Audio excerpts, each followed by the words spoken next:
In this video, I'm going to be telling you how to work more productively and efficiently from home. Let's get straight into it. Whew.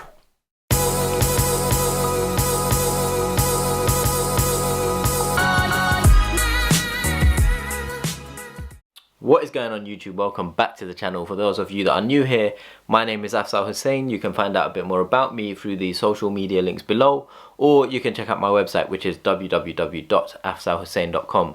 If you aren't already, make sure you follow me on Instagram and LinkedIn. And if you aren't already, make sure you subscribe to this YouTube channel where I release new videos every Wednesday. Today I wanted to talk about something quite timely and serious, and it's working from home, especially in these times of, coronavirus and self-isolation and quarantining. And a lot of you, especially recent new joiners into the world of work, who might have been asked to work from home.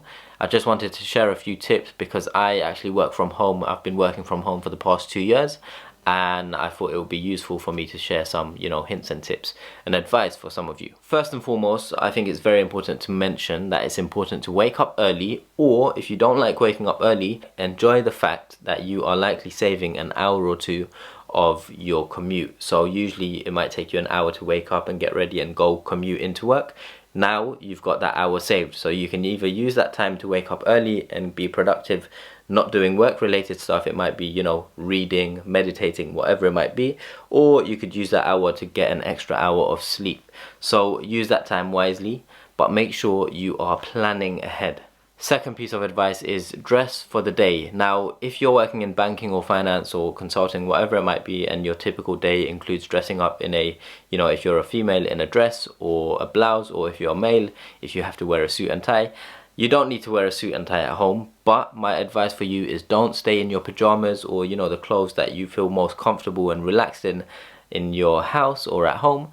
Don't wear those clothes throughout the whole day. Dress up like you're going to work. Not necessarily in extremely formal wear like suit and tie, but just put on a pair of jeans or chinos, a shirt, t-shirt, whatever it might be. You don't want to be extremely comfortable in your, joggers or your sweatpants and then fall asleep and get tired, or, you don't want to dress in your pajamas, because naturally that's going to have an impact on your mindset, and it will naturally make you less productive, and it will put you in a relaxed state of mind throughout the day. And so it's important to kind of get changed as if you're going to work, because that will help you be more productive throughout the day. Third tip for you is make a plan. Now, I do this every single day when I wake up. If I don't do it when I wake up, I do it the night before I sleep. Making a plan, listing out what you want to achieve for that day is very important. If you have a certain number of goals or things on your to-do list that you want to achieve. So my plan usually is I wake up at 6 AM and it's an hour by hour plan for the day. Now there's a lot of slack in that plan because sometimes things don't go to plan, and so you have to kind of bake that in. You have to kind of accommodate for that. But making a plan naturally makes me a lot more productive. It ensures I get a workout in. It ensures I'm eating at the right time. It ensures I'm productive. It ensures I dedicate a certain number of hours for, let's say, this YouTube video, and then dedicate a certain number of hours for XYZ other tasks, as opposed to just freestyling it, and then before I know it, my day has run away from me and I feel, really crap at the end of the day because I look back and I feel that I haven't been productive. So writing a plan allows you to take control of your day, and I find it's very useful, and I definitely think you should try it out. Try it for 2 or 3 days and see if you benefit from it or not, and then you can decide whether you want to do it going forward. So it's one of my top tips, if I'm honest. Very important, if you're working from home, this is something you must do. Try and get a workout in. It could be at midday, it could be before the day starts, it could be in the late afternoon. The sooner I get my workout in and out the way, I have a more productive day, I feel more energized for the rest of the day, and also you just feel good. The reason why getting a workout in is very important, even if it's, midway through the day or in the afternoon, it just re-energizes your body, it refocuses you, and it allows you to actually be more productive. There are numerous studies that show exercising and working out allows you to focus more, so don't see it as a waste of time. Prioritize your workouts. It doesn't have to be 5, 6, 7 days a week. It could be 2, 3, 4 days a week. But make sure you're putting a workout, 30-minute yoga, Pilates, 30-minute HIIT training session, 30 minutes on a bike, whatever it might be. Put it into your day, because that will help you stay more focused and efficient. This is very important. You don't want to carry out your work from home day from your bedroom. you want to make sure you find a nice space, whether it's a room or a specific corner or living room, wherever it might be, where you dedicate that space to working from home. You don't want it to be your bedroom because you don't want the same place where you sleep to be where you work. It's highly likely you'll be more unproductive and you'll just want to go back to bed or sleep or rest your eyes. So make sure you have a dedicated space for working from home. Keep it distraction free. So this is very important actually. You don't want to be working from home and constantly be on your phone, or you don't want to work from home and constantly be distracted by, you know, a PlayStation 4, whatever it might be. Therefore, make sure you implement some breaks throughout the day, whether it's a 20-minute social media break, whether it's a break during lunch. You might want to work from your desk at lunch, but I advise you not to. Take your lunch, go to the kitchen, dining room, wherever it might be, put on some Netflix, enjoy your lunch, enjoy that time, see it as a break. You don't need to be constantly full throttle working. So it's important to have social media breaks. And you know, you can take an hour or 30 minutes to get some reading done. Remember, you're saving time by not commuting to work. So working from home, you know, your manager isn't at their computer at home monitoring your presence in front of your screen. So don't worry about, you know, kind of chilling out a bit, taking breaks here and there. At work, you're getting off your desk so many times. You're going to the tea point, going for a coffee, going for a catch up, meeting people, going to lunch, going to the gym, etc. So you don't need to be stuck on your desk at home all day long. Make sure you get up, go out for a walk, go for fresh air. Obviously, there's all the COVID stuff going on, so if you do go out, be extra careful. Make sure you social distance, keep your distance from people. Just be wary of all of that, but it's highly encouraged to get out. Hopefully, people that you work with and your manager, they understand that if you are taking breaks, if you're taking care of yourself, your mind, body and soul, you're going to be more productive. And naturally, if you are taking care of your mind, body and soul, it relays into your work. You're more productive, you're more efficient, you get more things done in a faster amount of time. So that's why it's important to kind of take those breaks, take care of yourself, get a workout in, and just feel good, because we don't know how long we're going to be doing this self-isolating for. And so, you know, think of it as a marathon rather than a sprint. It's not a race, it's not a sprint, it's a marathon. Very important, working from home means you don't have that direct connection or ability to communicate face to face with your colleagues and team members.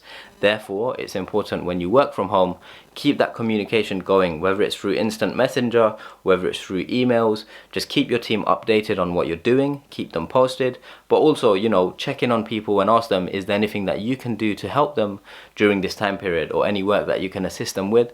And teams and team members and managers, they'll appreciate that, and it just shows them that, you know, you're not working from home and disappearing. You're actually present and you're there, you're still part of the team.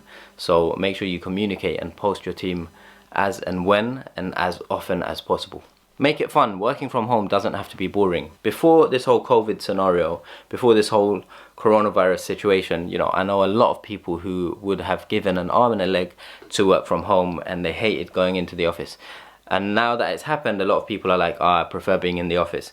There are pros and cons to both, but working from home doesn't have to be negative. You can make it fun. You know, you can have your music playing in the background out loud, something you can't do in the office. Working from home means you don't have those 1 or 2 annoying people coming up to you in front of your desk every 5 minutes asking you 10 different questions or asking you to work on this, work on that, etc.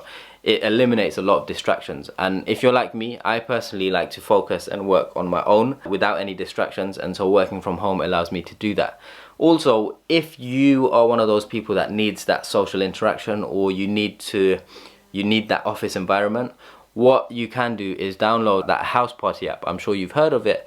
So, or if not House Party, Skype, Zoom, whatever it might be, if you and your friends want to have it on mute, or it doesn't need to be on mute, you just have your friends on the app. So there might be 4, 5, 6, 7 of you all just working from home, and in the background you've got, you know, the different individuals, so it feels like a virtual office.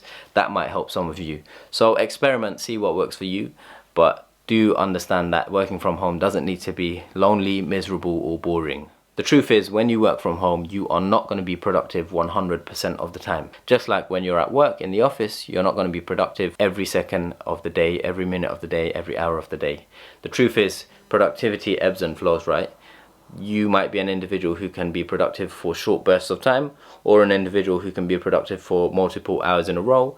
But sometimes productivity will, diminish, and you will feel like you're not being productive. And that honestly is totally okay. We're not robots, we're human beings, and it's important to understand that a drop in productivity is normal. When that happens, take a break. Go for a walk, go for a workout, take your mind off of work, and then usually when you do that, you can come back and be productive again. So that's completely normal. Don't worry about that.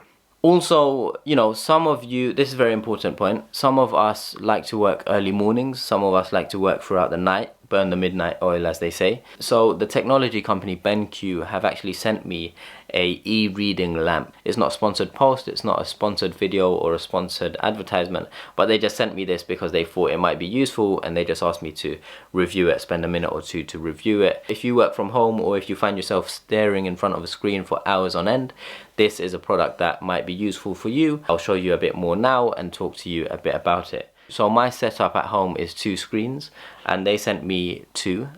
And it's basically a lamp that doesn't blind you. So oftentimes if you look into the screen, you get a lot of blue light hitting your eyes, which could be bad for you. But this BenQ reader, it basically faces down from the top of your screen, and if you're working, if you're writing notes, if you're writing on paper, it means you're not being blinded by lights directly hitting your eyes.